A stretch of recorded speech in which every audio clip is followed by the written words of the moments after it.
And it was something that I think drove him all of his life, that he knew he was the least of the Kennedys. And he says in True Compass, his memoir, it's one of the most, heartbreaking lines, because it's something Kennedys never say. Kennedys never say that they're not as good as. I mean, that was verboten in the Kennedy family. It's not how Joe Kennedy ever thought. It's not what Joe Kennedy inculcated in his children. But Ted says in that memoir, I knew I would never be the equal of my brothers.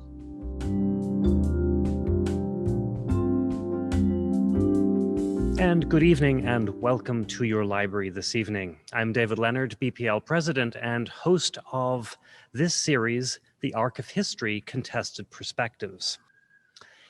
And so, to our guest, Neal Gabler is the author of 5 books, including 3 biographies, An Empire of Their Own, which won the LA Times Book Prize, Winchell, which was named Time Magazine's Nonfiction Book of the Year, and was nominated for the National Book Critics Circle Award, and Walt Disney, which won him his 2nd LA Times Book Prize, and was named Biography of the Year by USA Today.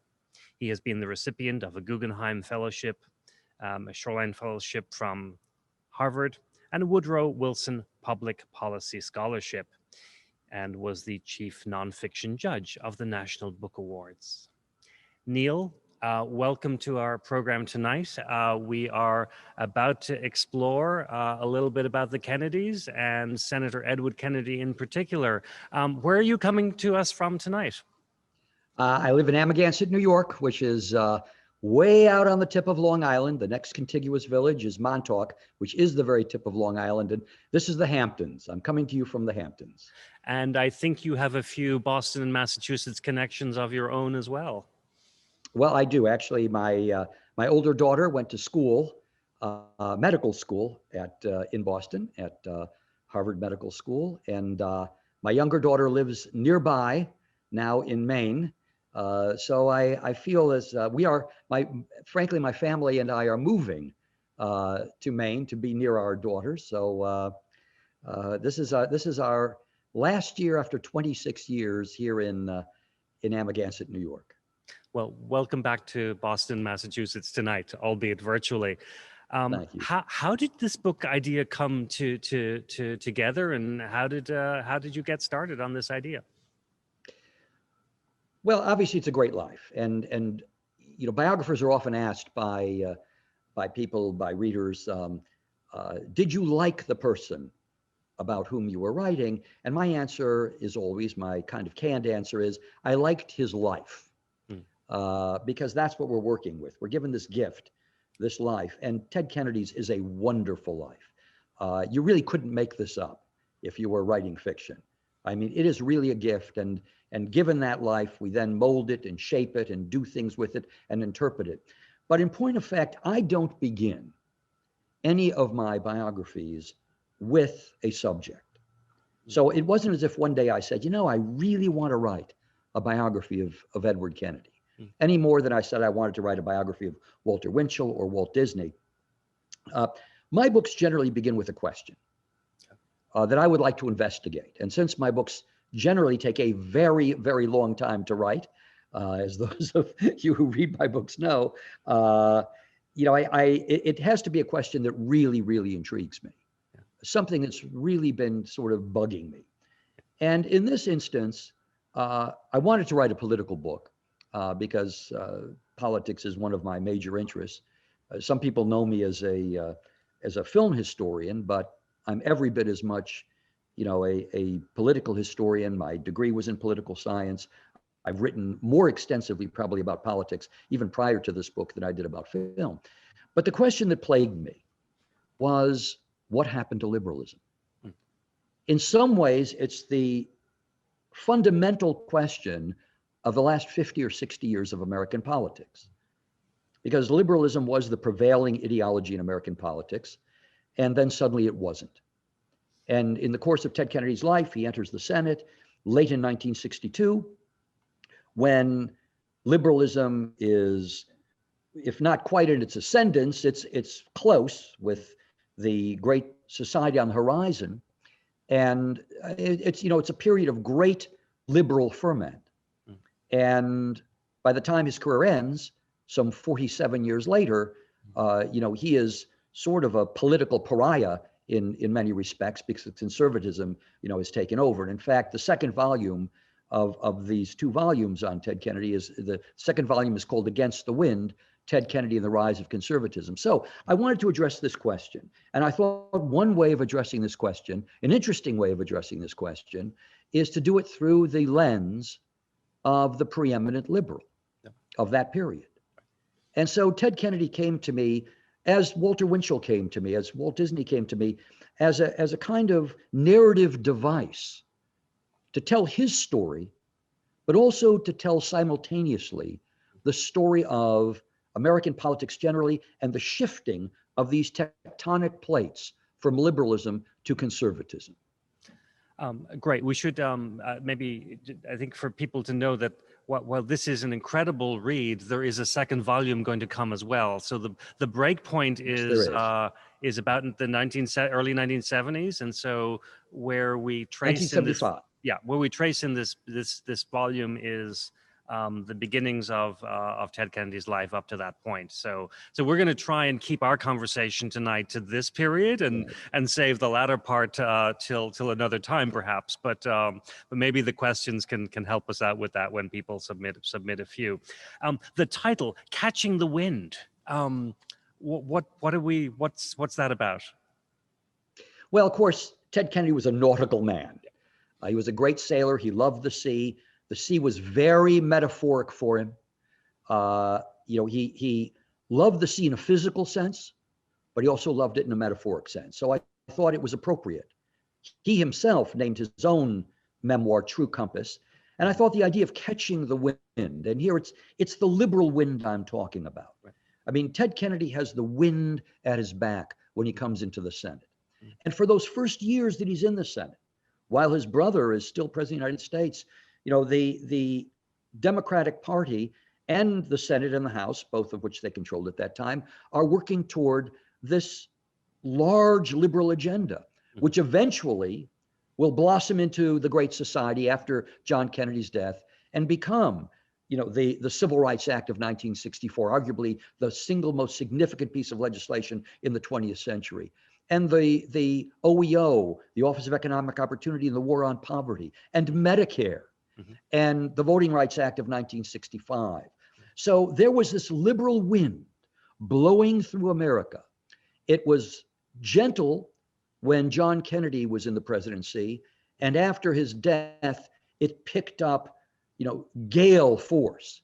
And Johnson took that gale force. He understood, and he said this literally, that John Kennedy's death has to be used. It has to be used to promote these things for which John Kennedy believed and on which Lyndon Johnson was going to base his legacy. And so there was this wind, and Kennedy is riding that wind.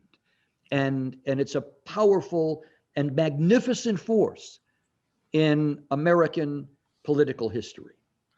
Yeah, before we turn to the man himself, I want to ask you about the subtitle, which is Edward Kennedy and the Liberal Hour, which is a phrase that has been used to conjure up a particular aspect of that progressive aspect of the 1960s, and I think maps to your question that you just shared with us, which is, what are the roots of liberalism and how does that work? So could you just comment on how that knits together?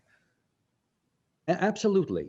Liberalism, modern liberalism, when we, not talking about the whole philosophical basis and going back to Edmund Burke, but let's fasten on liberalism in its most pragmatic sense. In its most pragmatic sense, liberalism is whelped by the New Deal, when Americans are in great distress and they need government action to save them. And Franklin Roosevelt, of course, comes to their rescue and creates this very activist kind of government.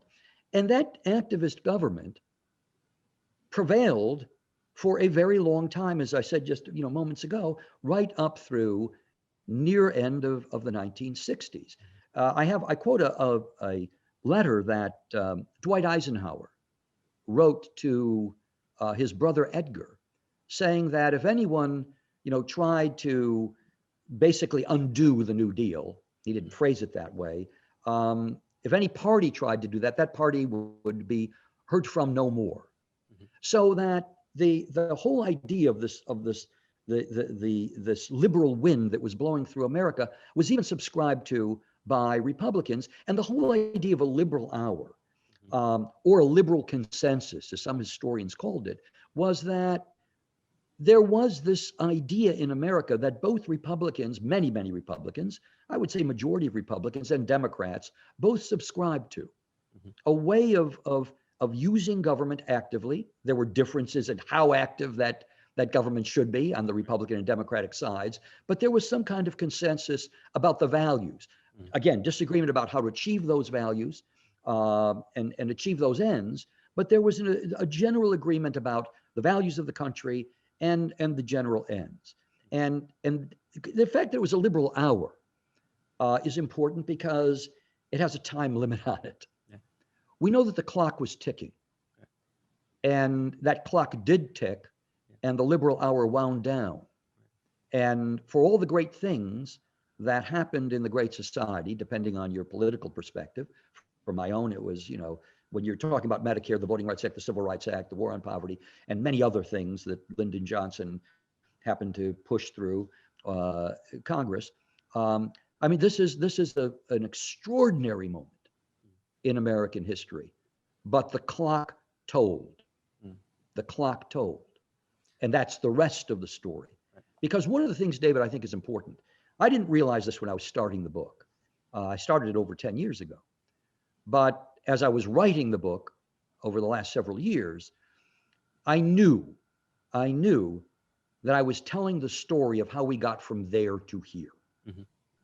And by here, I mean our contemporary political scene, where the kinds of ideals that generated the Great Society are completely gone. Right. And I thought, this is a story that we all know this didn't begin with Donald Trump. Right. This is a story that has its roots, 50 and 60 years ago. Right. And I wanted to tell that story. I didn't, again, realize how relevant the book would be.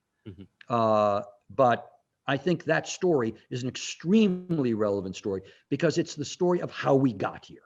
Here.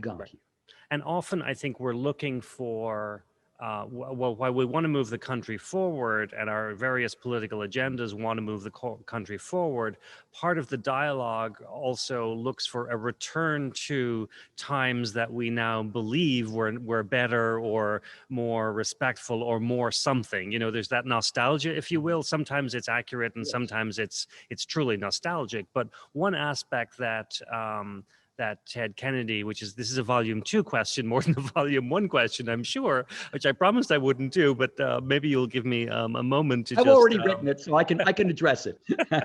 is that the strength of Ted Kennedy in his latter terms is about being able to be in dialogue and get things done with people on the opposite side, and we look to that nostalgically. So perhaps you would comment on that, and then we'll actually go look at, the roots of this must be in his early life, whether it's where we go from there. Well, what you raise is intrinsic to who Ted Kennedy is, both as a person and as a legislator. Ted Kennedy is often, derided as being this liberal ideologue who was sort of the AOC of his day, a man uncompromising in his liberal principles. I think that's a real mischaracterization. Doesn't sound very pragmatic, actually. No, and yet Ted Kennedy was as pragmatic as any politician could be without sacrificing his principles. But what Ted Kennedy understood is that the object was not to demonstrate your liberal principles. The object was to actually pass legislation. This was very important for him personally, because when he entered the Senate, he was regarded as a show horse. Oh, he's a Kennedy, you know, and he's neither Bobby nor John. Of course, Bobby came to the Senate after Ted, but neither Bobby nor John were considered as particularly Senate men. They weren't particularly interested in legislation. They were interested in using the Senate to advance their political careers, namely the presidency. But Ted was a different kettle of fish here. And Ted really did want to pass legislation. And so one of the things he would always say when he would embark on sponsoring a piece of legislation, when he would say to his staff, you know, find me a Republican. Because he wanted to advance the legislation, number one. He also understood that you had to compromise, number two. And he would say one of his favorite mantras is the familiar, now cliched idea that, you know, the perfect is the enemy of the good. He would also say that, you know, I'll take half a loaf if half a loaf is all I can get, and then we'll work to get the whole loaf. So there were all of these ideas in Ted Kennedy, which basically were predicated on the idea that the object of being a public official was to get things done. He introduced 2,500 pieces of legislation in his career and passed 700. Amazing. Passed 700. I mean, it's an astonishing amount of achievement.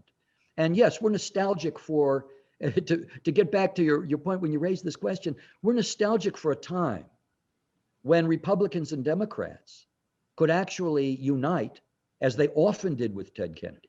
I mean, almost every major piece of legislation had a Republican co-sponsor, almost every single one. And pieces of legislation that you would look at and you'd say, my gosh, that's not a Republican piece of legislation. But Ted Kennedy made it a Republican piece of legislation because he understood that was the only way really to gain passage. And of course, we're nostalgic for that because it's impossible to believe that that can happen now on all but a very small number of issues, and probably none of them terribly significant. Well, I think in passing, we referred to, you know, this agenda, progressive agenda, this liberal values, liberal principles, which becomes liberalism, and conservatism appears as a reaction to that in some ways.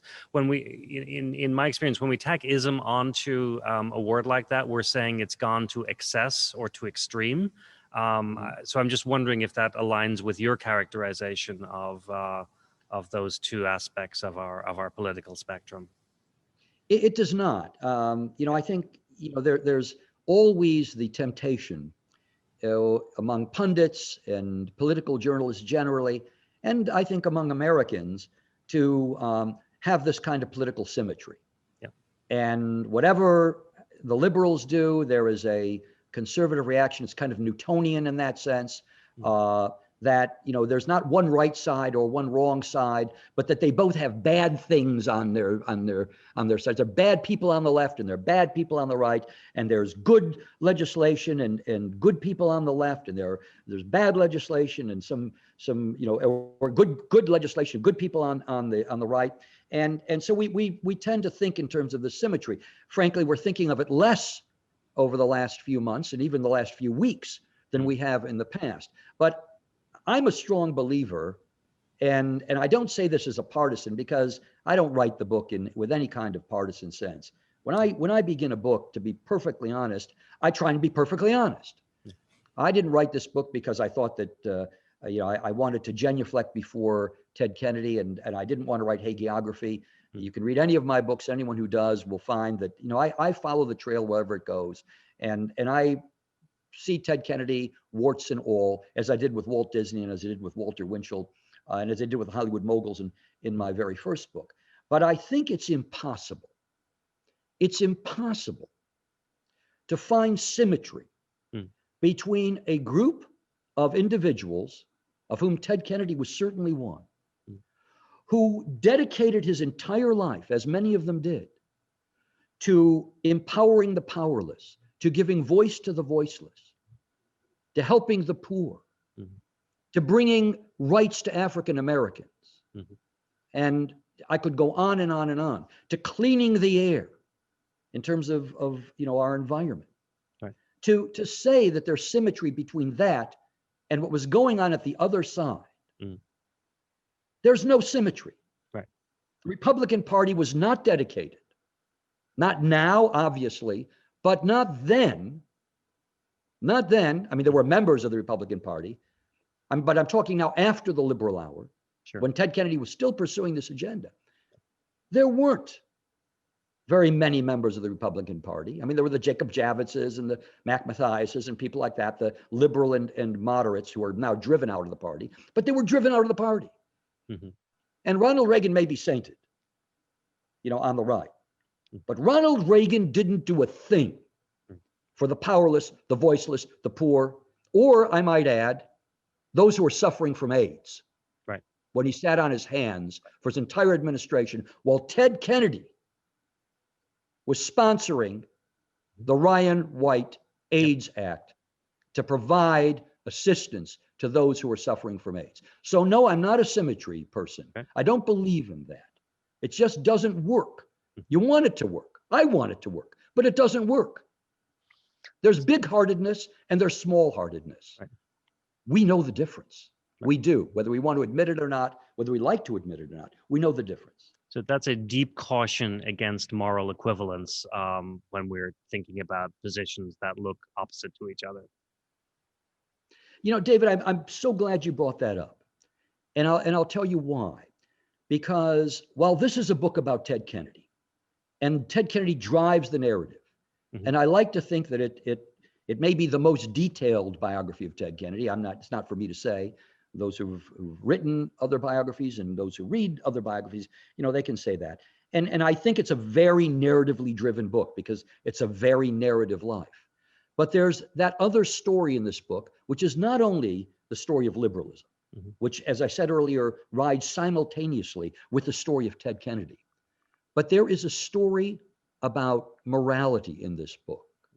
It's not a sanctimonious book. I don't write that way, nor do I believe that, any person has all the moral answers. Mm-hmm. But this is very much a book about a time when morality drove a great deal of American policy. And it's a story of how morality, in that sense, was largely driven out of American politics. Right. To the point where we arrive now, though obviously Ted Kennedy's life ends long before we reach this moment, to a point now where one might say that we are living within a moral inversion, where politically speaking, good is bad, right is wrong.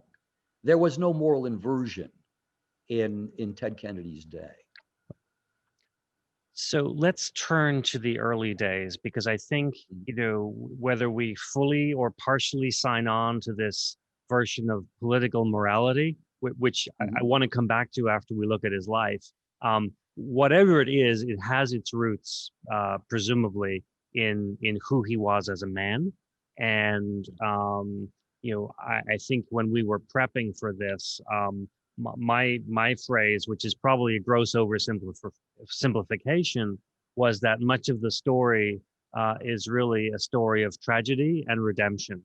And so if you would, let's start with the Kennedy family. Some would call it a dynasty or a political dynasty in the US, such as we have them.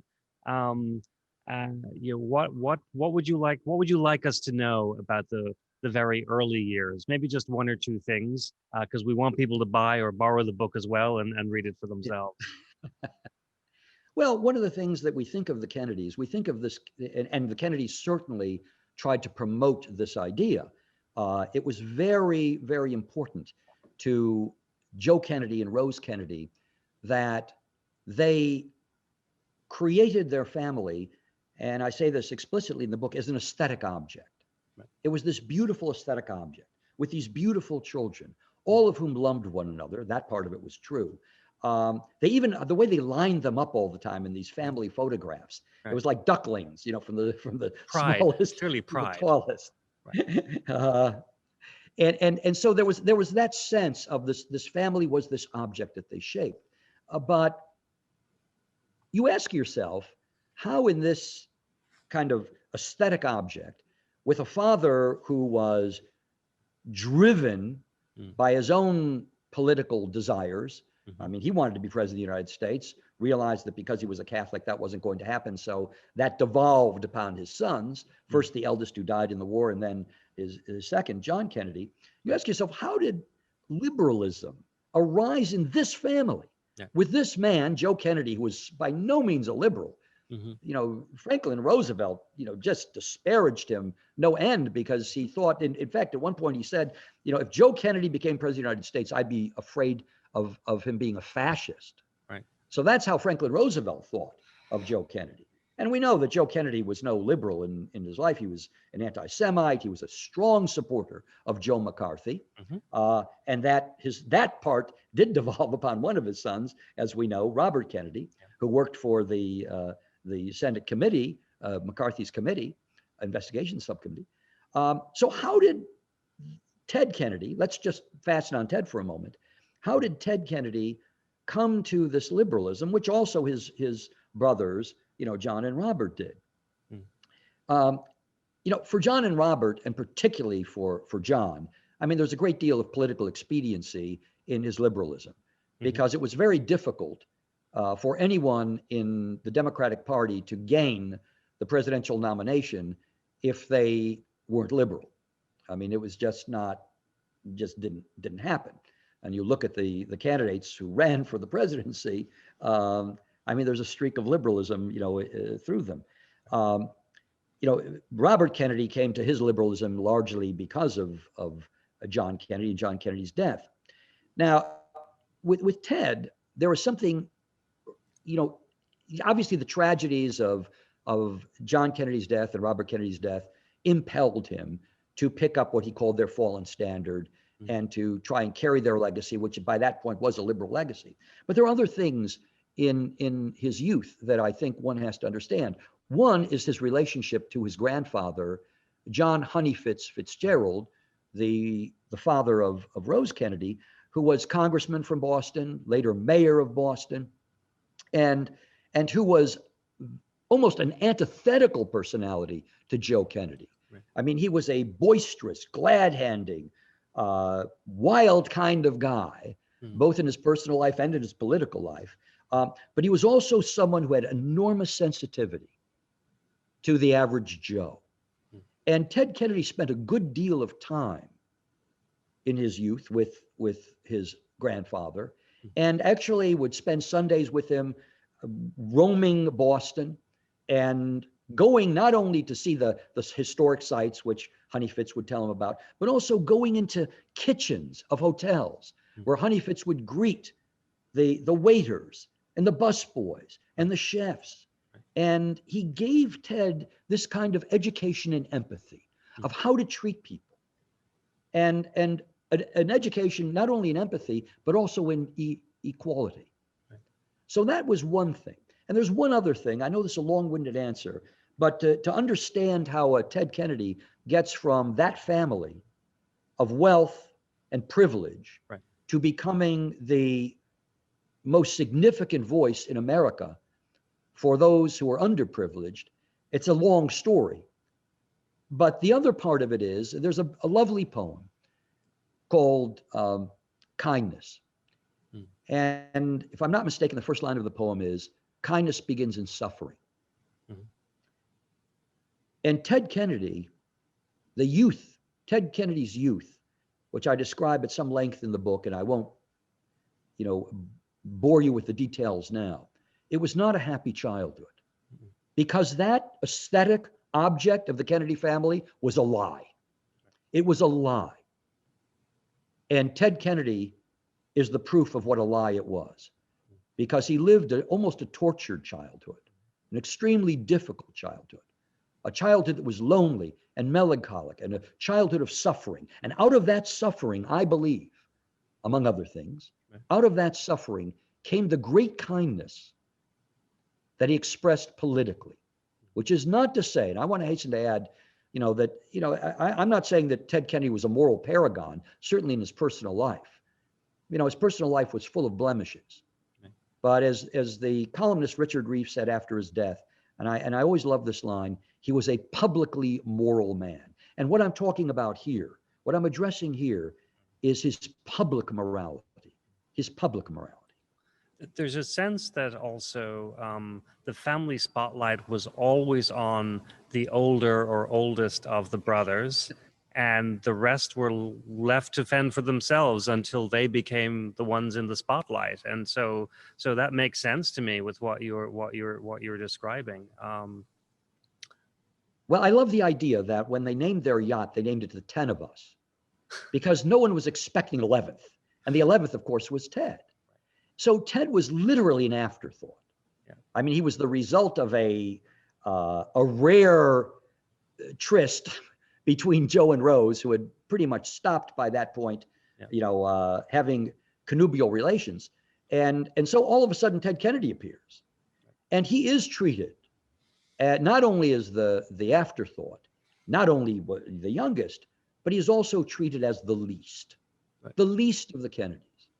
You know, there are great aspirations for Joe Jr., as I say, who died tragically in World War II in a plane accident while he was in service. And then great aspirations for John Kennedy, mm-hmm, and then great aspirations for Robert Kennedy. But there weren't as great aspirations for Ted Kennedy. Ted Kennedy was the sort of, I wouldn't call him the family ne'er-do-well, because he wasn't that. He was just the family nobody in so many respects. And he was burdened with both the aspirations that had been laid upon his brothers, and also the lack of aspiration that was laid upon him. And it was something that I think drove him all of his life, that he knew he was the least of the Kennedys. And he says in True Compass, his memoir, it's one of the most, heartbreaking lines, because it's something Kennedys never say. Kennedys never say that they're not as good as. I mean, that was verboten in the Kennedy family. It's not how Joe Kennedy ever thought. It's not what Joe Kennedy inculcated in his children. But Ted says in that memoir, I knew I would never be the equal of my brothers. Amazing. I know I'm asking you in some ways to squeeze hundreds of pages of work and research into one or two questions. Don't scare people off, David. It's a long book, but no, but it's fascinating. And we will take, in a couple of minutes, questions from our audience, a couple that we gathered at registration, and some more that have come in, and I'm sure we'll get a few more in a few minutes. The other formative period, which produces the man who becomes so successful later on, we know that the 60s, it's the assassination of JFK, of Robert. It is the events of Chappaquiddick as well. All of these represent challenge and tragedy in their own way. So I want to offer you the opportunity to give us a thread, at least, of that period that then produces the man who is the late Senator Edward Kennedy. Well, one thing you have to understand again about the Kennedys, I was talking about the image of the Kennedys, and we have an image of the Kennedys that they suffer one tragedy after another. I mean, that's, it doesn't begin with John Kennedy, it begins with Joe Jr. Right. and then Rosemary, the eldest daughter, is mentally challenged. Kathleen Kennedy, Kick, as she was called, dies in a plane crash. Mm-hmm. So there have been, those tragedies before John Kennedy's assassination, and then subsequently Robert Kennedy's assassination. We think of the Kennedys as they're absolutely resilient. Right. That Joe, among the other things that he's inculcated in his children, is that Kennedys don't cry. Kennedys are stoic. Kennedys know how to deal with grief and tragedy. Mm-hmm. So you just suck it up. Mm-hmm. But that is, while it's a facade that we all bought into as we watched the Kennedy family, it took a terrible toll on the family. Because after John's death, Robert Kennedy couldn't suck it up. And it took him quite a long time before he was able to gird himself and re-energize himself. Mm-hmm. after John's and Robert's deaths, it was almost impossible for Ted. I have an image in the book which I love, which is Ted lying on a jetty at Hyannis. And you see, this is after Robert's death, and you see in that image the absolute fatigue, melancholy, the dispiritedness, because he's lost it all. He's lost it all. There's no stoicism or resilience. And to your point of how this shapes Ted, you know, Ted Kennedy has to emerge from that. He never emerges unscathed from those deaths, particularly Bobby's. He is very scathed, very scathed. But he also understands that now it all rests upon him. And the things that so many Americans imputed to his brothers, the idealism, the liberalism, the love of those who needed help, who needed the government's help, those things that Americans had imputed to his brothers, they now imputed to him. And so he had to carry that burden through life, but which was not only a burden, but it was also a gift. And it's a gift for which we were, you know, enormously repaid, because Ted Kennedy kept that idealism alive. I won't say single-handedly, but probably more powerfully than any single public figure of his time. But also had to grow into it. It couldn't have been like flipping a switch. And there's enough examples later where things didn't quite go according to plan.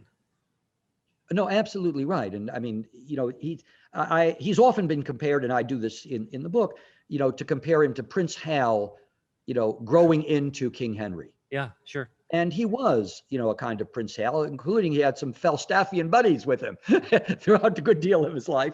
And he did grow into King Henry.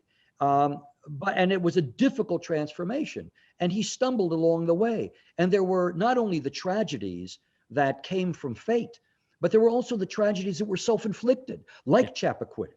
Right. And, you know, that's a very interesting and complex dynamic to understand how a man who'd been gifted so much also seemed to inflict so much damage upon himself, to the point where he would undermine the moral authority that I referred to earlier. Right. And to the point where his Republican adversaries would say, you know, this is what liberalism is all about.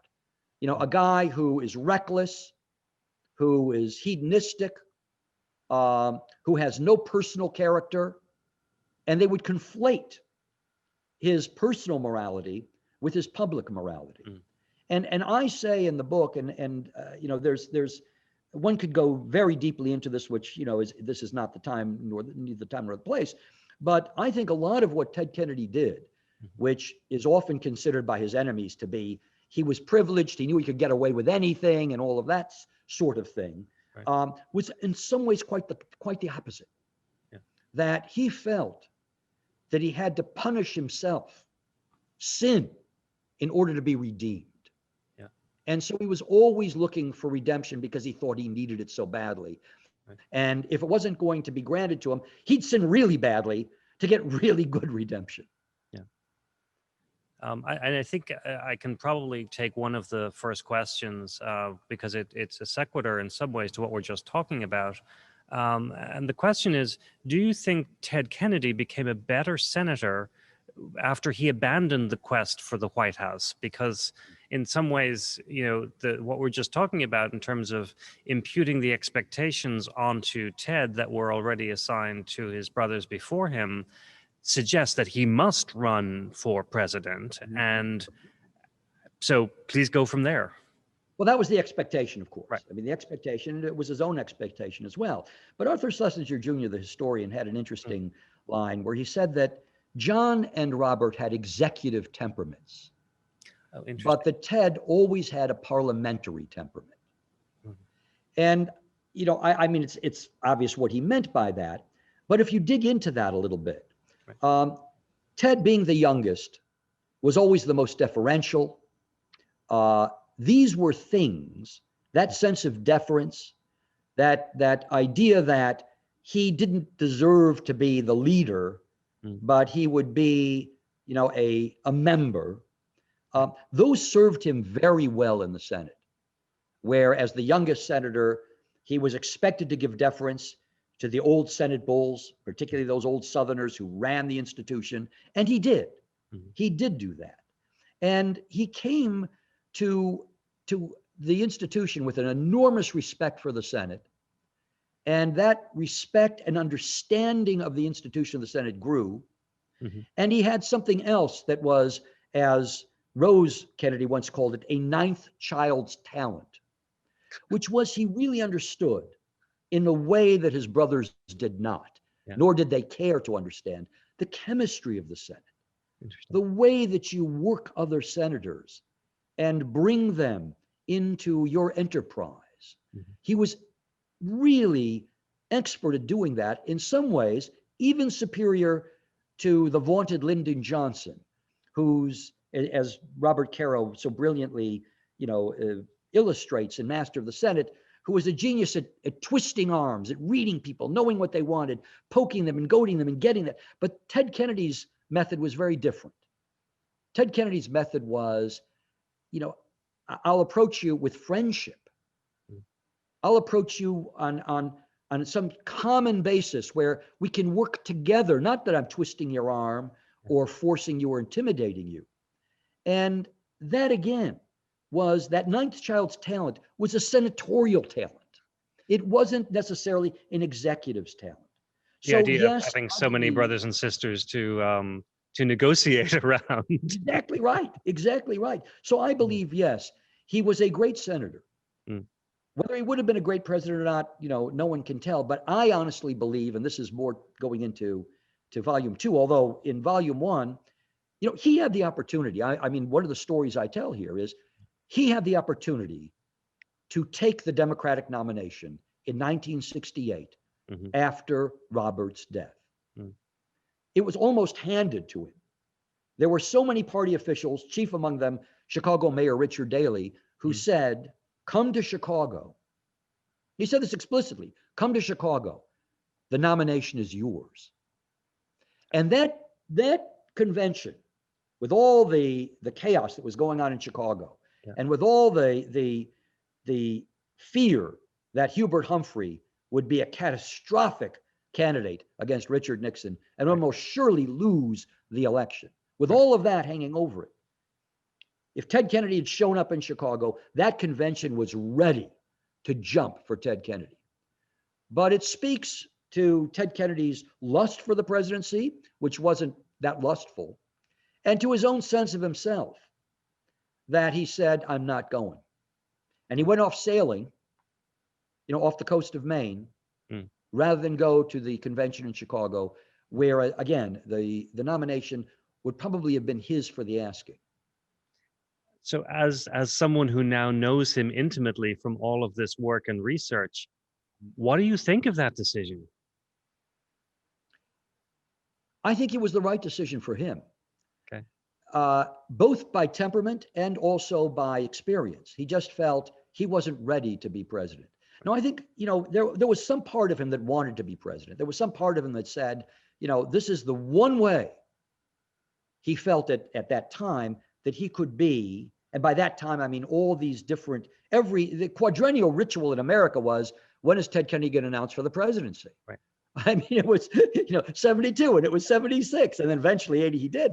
But, every year it was every year they were asking, when is he going to announce for the next, presidential race?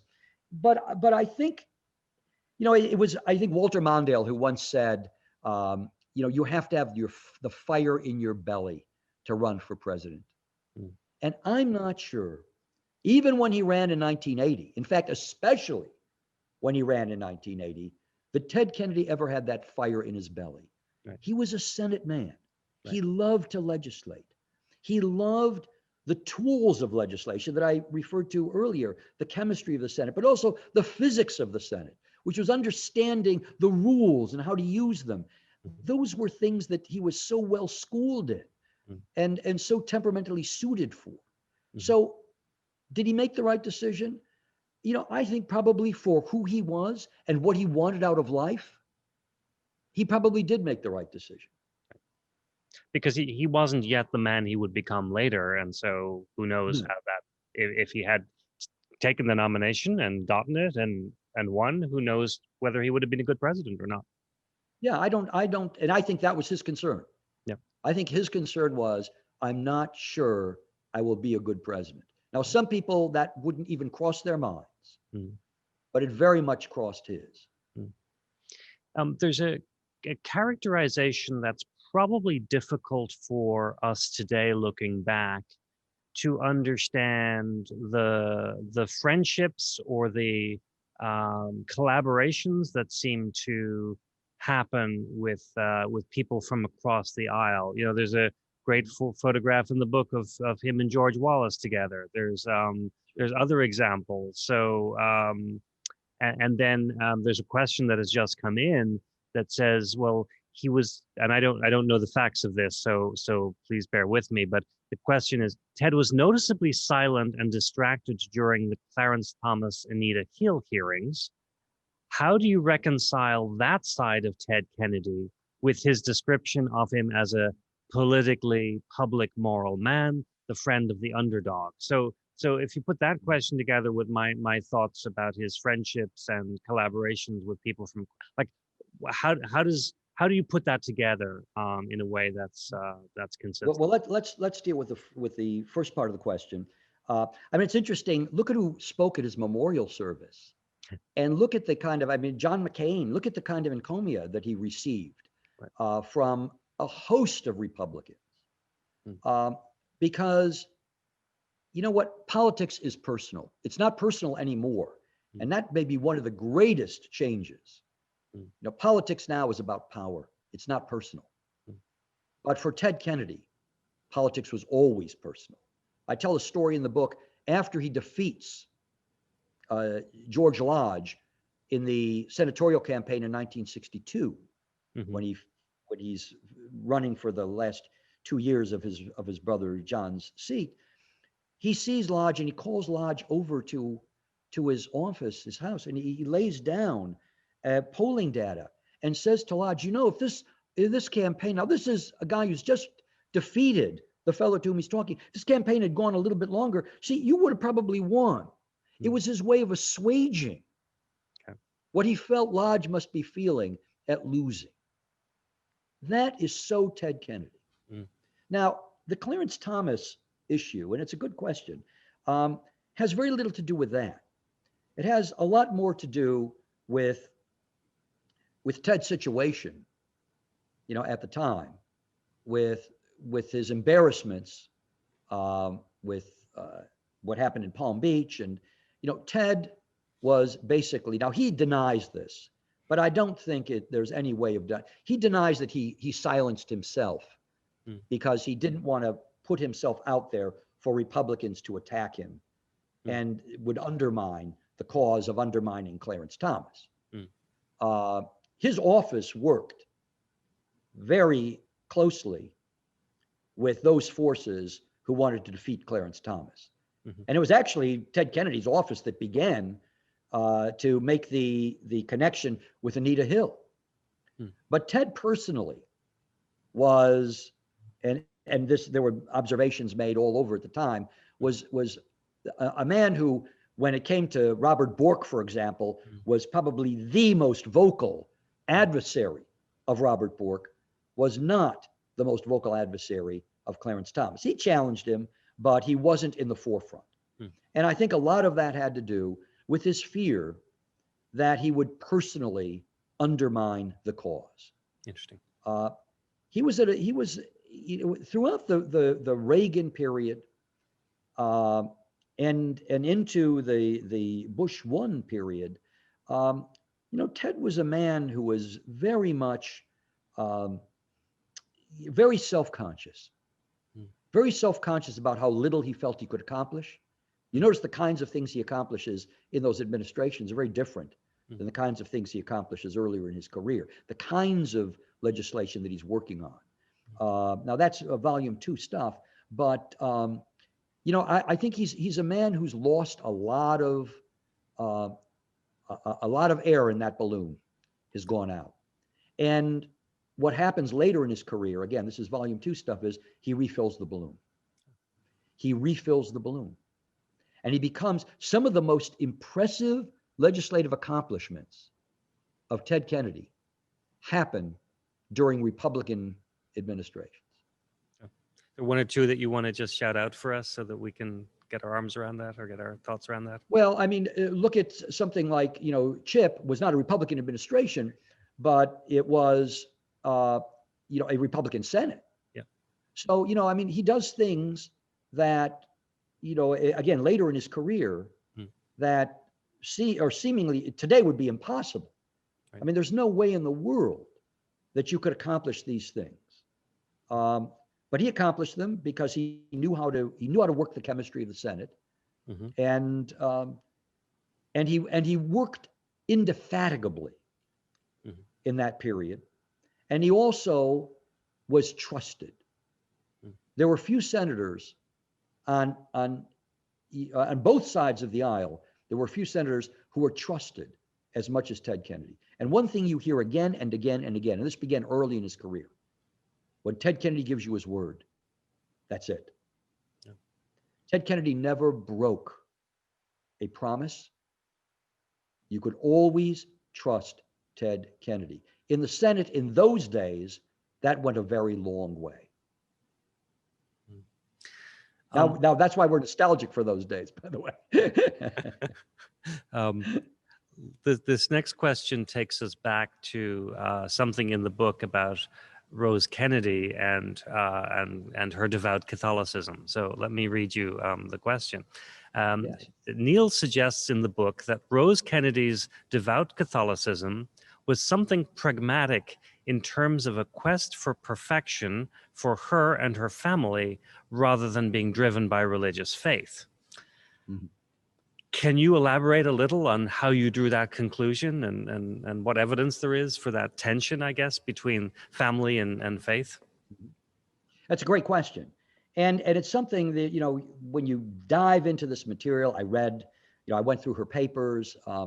It's interesting. Rose Kennedy had these two elements of her, and they, to me, were co-equal. So this is one of the ways I arrived at this, because on the one hand, you'd see this piety. I mean, she'd go to Mass every day, and she'd compel her children to go to Mass.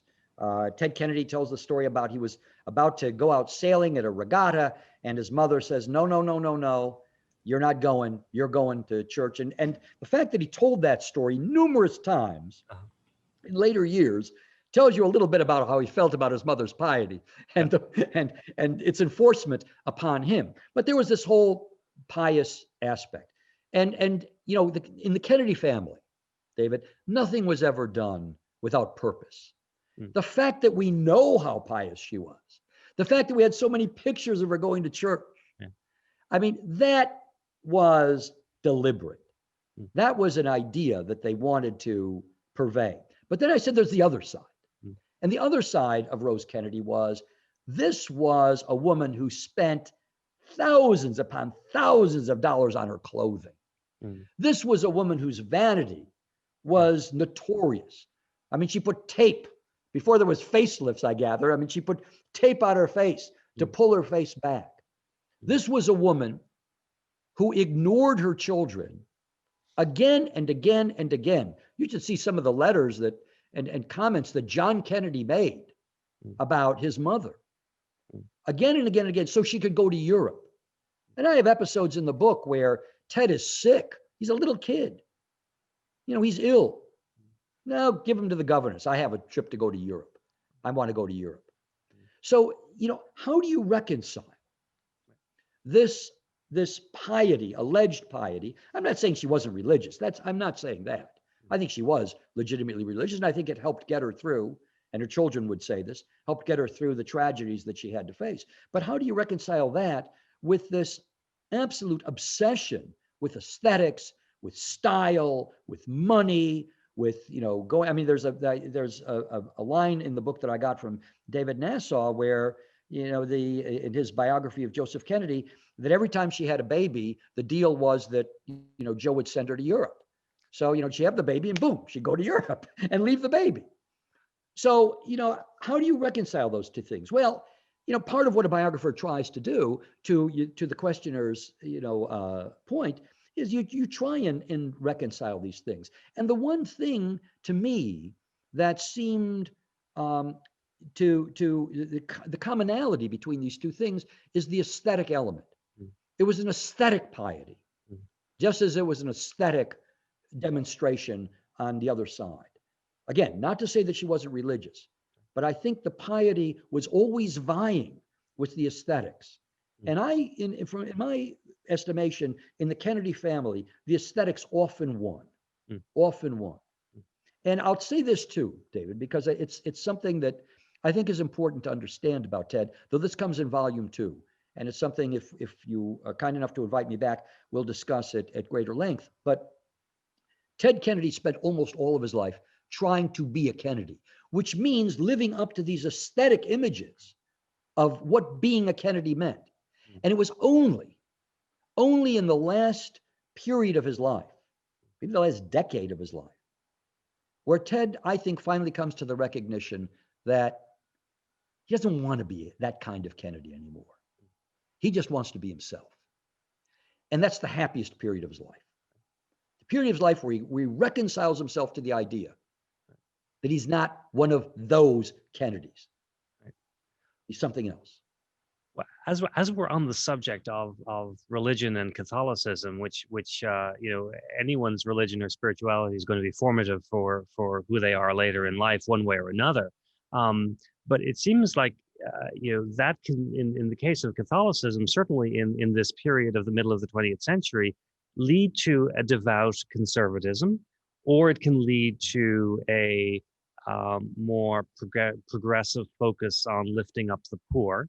And it strikes me that we're getting both flavors of this in the family, and that somehow shows up as influence on Ted. How would he feel about that? And how I think he would, yeah. I think absolutely Ted would believe, and did believe. I mean, his Catholicism is formative to him, but it's formative in the second sense. I mean, he believed that Catholicism was absolutely the religion of morality. It was really one of the motive forces in his life. Religiously, one of the mantras in the Kennedy family was always, to whom, much is given, much is expected. Right. But he also, the epigraph of my book is a passage of Matthew. And I only raise it because to those who buy the book and read the book, I want to say that passage that I read, in which he tells the blessed that they'll inherit the earth because, they fed me when I was hungry. They visited me when I was imprisoned. They gave me clothes when I was naked. And they say, no, we didn't. We didn't do that. When did we do that? Right. And God says, whatever you did for the least of us, you did for me. That passage is important because I think it permeates the book and what I want the book to mean. But it was also important to Ted Kennedy. That's in a religious sense. But I also want to say, David, in a cultural sense, Catholicism was equally important in a cultural sense because the Kennedys were so sensitive to the idea of being disparaged as Irish Catholics that I think it's not too far to say that was as much a driving force in the whole ambition of Joe Kennedy and ultimately the sons as anything else. No Irish need apply was a sign that Ted Kennedy had hanging near the entrance of his house, a sign reminding him and anyone who entered of how Irish Catholics were treated when they first came, in this case, when they first came to Boston. And Joe Kennedy never forgot it. Rose Kennedy, there's a line where Rose Kennedy is driving John with one of his friends up to Hyannisport. And she turns to the friend who's a Protestant and says, when will the Protestants ever accept us? Now, here's one of the richest women in America. Right. What's on her mind? When are the Protestants going to accept us? So this is one of the ways in which the Kennedys connected to those who were disaffected and disempowered through their own sense of disempowerment.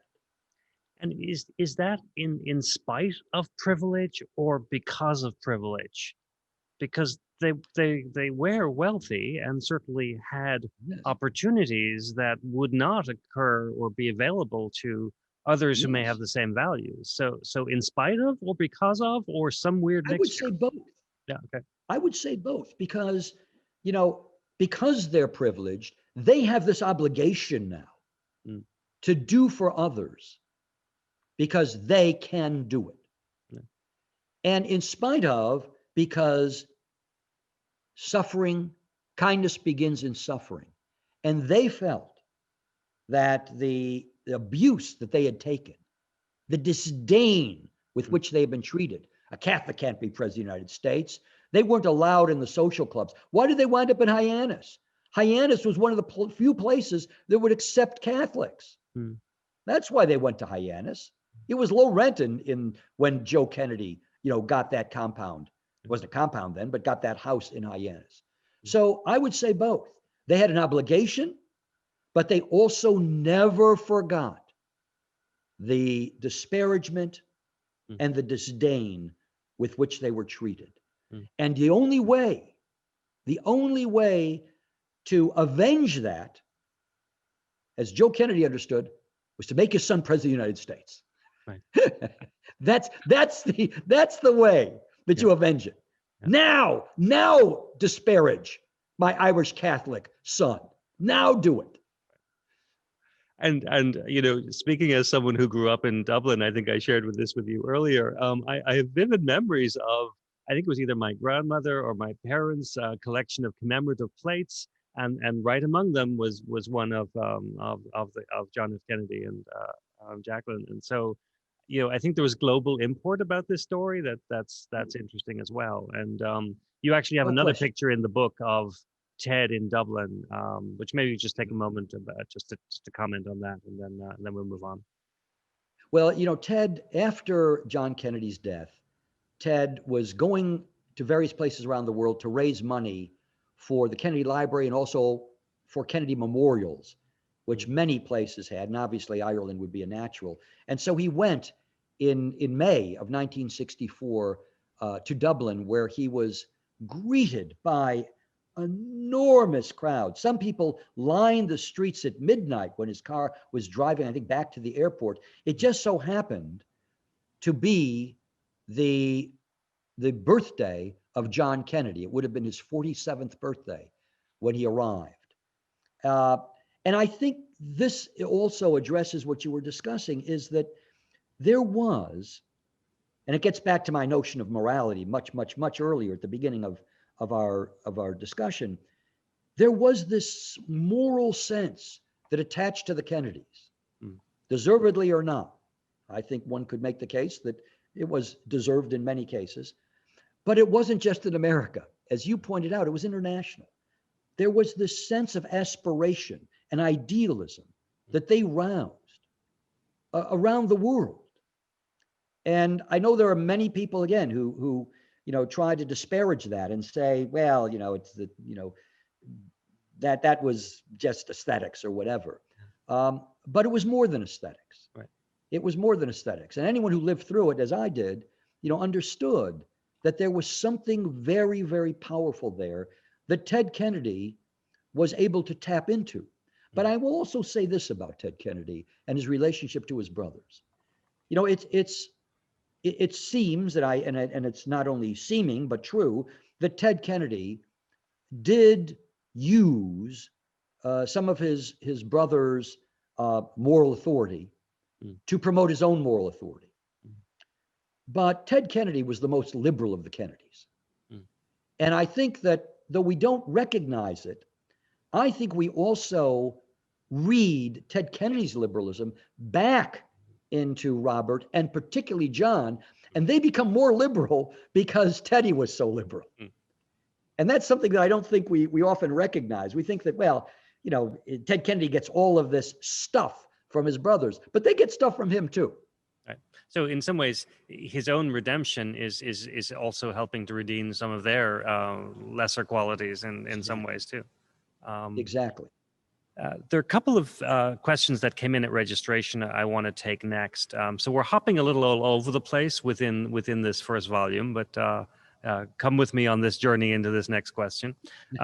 This takes us back to the post Chappaquiddick period. And the question is, did Teddy ever seek out psychotherapy or help? And was there real public atonement or taking responsibility privately for the death at Chappaquiddick? And maybe in your research, maybe there are newer papers that are coming to light that could shed light on this question. Well, Ted was very loath to seek psychiatric help. Kennedy's didn't seek psychiatric help. Yeah. And it, I think, was much it undermined him. It hurt him that he didn't. You see, and I talk about this in the book, when Joan, who was suffering from, the disease of alcoholism and clearly needed help and needed, psychiatric help, Ted was not encouraging about her seeking that. He saw it as weakness. In the Kennedy family, that would be weakness, to seek that kind of help. And the fact that it was perceived as weakness was something that damaged everybody in the family. Damaged everyone. The kind of help he would seek, even into his later years, would be counseling from religious figures. He would seek counsel from his priests, right, but not personally. Now, to the second part of the question, did he ever feel any real sense of personal atonement, regret, remorse, every day of his life? Every day of his life. I think, again, there's a misperception of Ted Kennedy, that he blithely got through this and then that was the end of it. It damaged him so deeply, as I describe in the book, for so long. He said at one point, a woman comes up to him while he's getting off the Senate subway. I think he's with Alan Simpson, because Alan Simpson tells the story. Republican senator. He's with Alan Simpson, and a woman rushes up to him and says something to the effect of, "How could you have, done this to that poor young woman? What did you do?" And starts, ranting at him. And Simpson tells this story because he said it was rather remarkable at Kennedy's response. Kennedy didn't brush her off. He didn't, obviously he didn't respond in kind. That wasn't Ted Kennedy anyway. But he said, "There is not a day of my life where I don't, think of this. Not a day of my life." And there's another story I tell as well. It's a story from Martin Nolan, who people I think in Boston may know as a, longtime reporter for the Boston Globe. And he had written an article shortly after Chappaquiddick, in which he talked about, the kind of whatever the Kennedys may feel, in effect, what the Kopechnes are feeling, the loss the Kopechnes are feeling, are much deeper. And that Ted Kennedy, he is not the victim here, which is absolutely true. And Ted Kennedy called him and asked him to come to his office. And Nolan was a little bit braced for this because he said, I can only imagine that somehow Ted's going to ream me out for, this implication that, he's nothing, she's. And in fact, when Nolan enters the office, Ted just gets up, doesn't say a word. And with tears in his eyes, he embraces Nolan. Mm. So the impact of Chappaquiddick Mm. is absolutely indelible on him. And when he says it changed his life, Ted Kennedy's not a liar. Right. He's many things. He's a cheater. He cheated on his wife and in other instances, but he was not a liar. And it changed his life.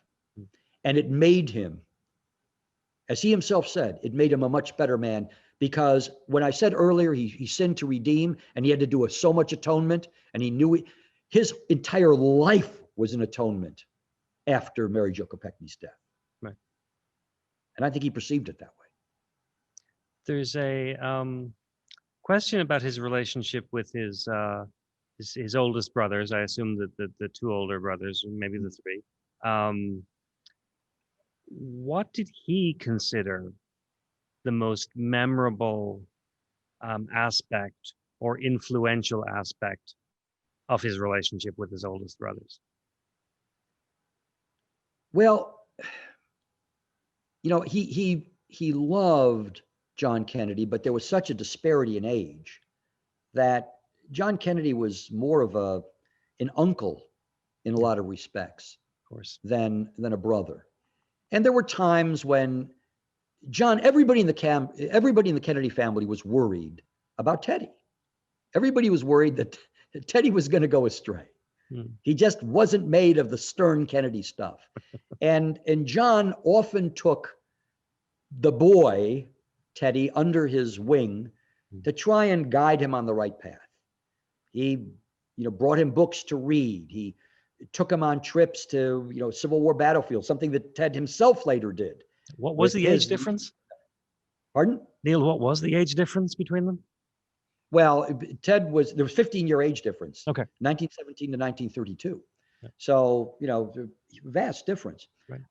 But the best times between these brothers, and probably the most memorable, is when John was president.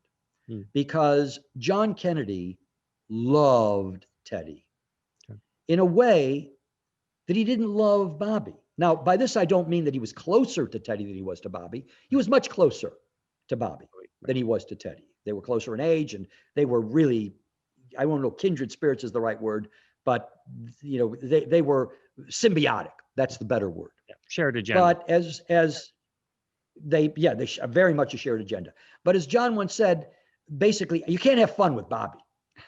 You can always have fun with Teddy. And there was a vicarious sense that John Kennedy was very fragile physically and suffered from a number of illnesses and almost died because of his back injury. Really got this vicarious charge out of watching Teddy. And it was vice versa. Teddy got this vicarious charge out of his brother being president.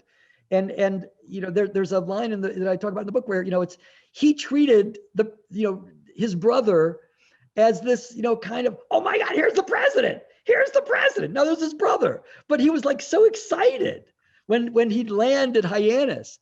So there was that. Bobby was, closer in age, and, they're only 7 years apart. And Bobby did serve at a very critical point in Ted's life when he was young in the 1940s, did serve as a paternal figure, as a father figure. And their relationship was much more a relationship of equals. There was no relationship of equals. There's no equivalence between John and Ted, but there was much more a relationship of equals between Ted and Bobby, although Bobby didn't see Ted exactly as an equal. I tell the story again in the book when he delivers that beautifully powerful speech, I believe it's on the Civil Rights Act of 1964, and somebody goes to Bobby's office and he says, oh man, Ted just delivered this great speech, and Bobby says, who wrote it for him?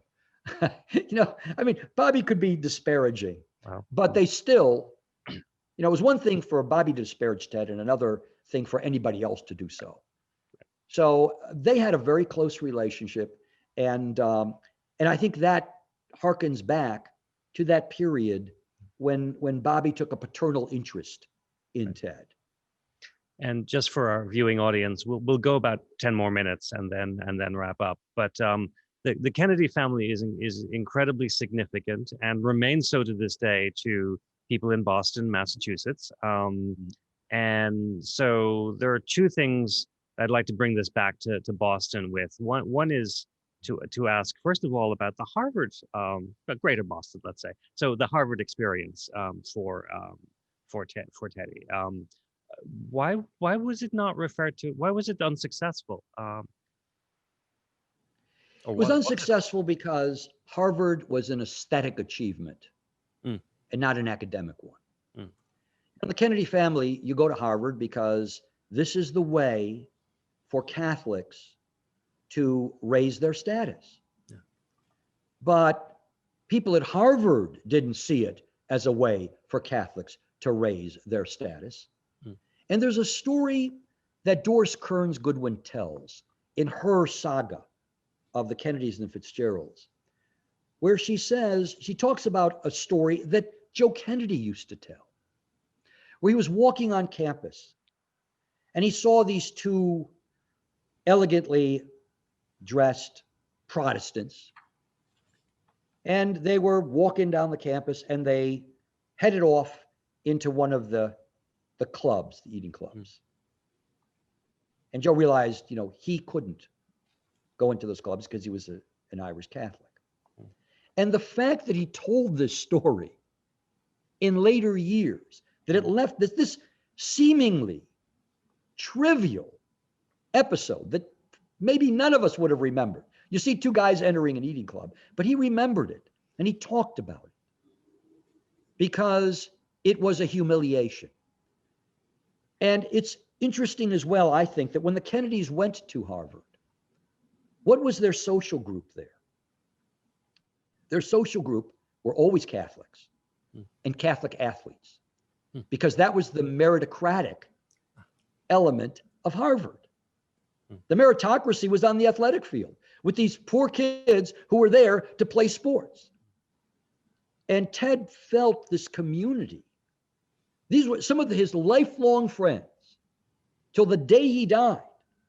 Some of his lifelong friends were those guys he met as a freshman on the football field at Harvard. Catholic, poor Catholic boys, most of them. So his experience at Harvard was it wasn't negative because he was unintelligent, although he wasn't the greatest student. None of the Kennedys were great students. I mean, that's just a given. But it was because he didn't fit. And Harvard didn't welcome him. And he described it as an unhappy period of his life. Harvard didn't welcome Irish Catholics. Let's bookend this with something closer to the end of the book, because Volume 1 does end with the early 70s, and continuing our Boston theme, there's this last photograph in the book is of I think this relates to the busing period, where Ted Kennedy is confronted by a group of residents. It looks like on Boston Plaza or close to City Hall Plaza. Yes, Can you tell us what's going on there, and not one of Boston's better days, perhaps? No, it wasn't, nor was it Ted Kennedy's. But it actually, ties up to what we were talking about earlier in looking forward to this period in which we live right now. Right. Because in 1974 and in 1975, there are two episodes. I think that one is the one in September of 1974, just before, I think it's 3 days before the schools are opening. And while Americans, by and large, embraced the Civil Rights Act of '64, polling data shows that I cite in the book, and embraced even more vehemently the Voting Rights Act of '65, things for which they would gain no particular benefit themselves, that is, white Americans, race attitudes began to change when those attitudes affected housing and school integration. Right. And there was, I don't want to go into all the details of it. I think a lot of people in Boston may know this already, but there was a court-ordered integration of schools, and it was resisted by many of the very ethnic groups, particularly the Irish and the Italians, who had been the primary supporters of Ted Kennedy. And so Ted Kennedy was now caught in a kind of uncomfortable situation in which he could either deny the very people whom he loved and who were his primary supporters on the one side, those ethnics, but people whom he equally loved and who had equally supported him, which were the African Americans on the other side. It would be impossible for Ted Kennedy to turn his back on integration. But it was very difficult for him to turn his back on the ethnic, whites of Boston. And Ted Kennedy does something very, very foolish.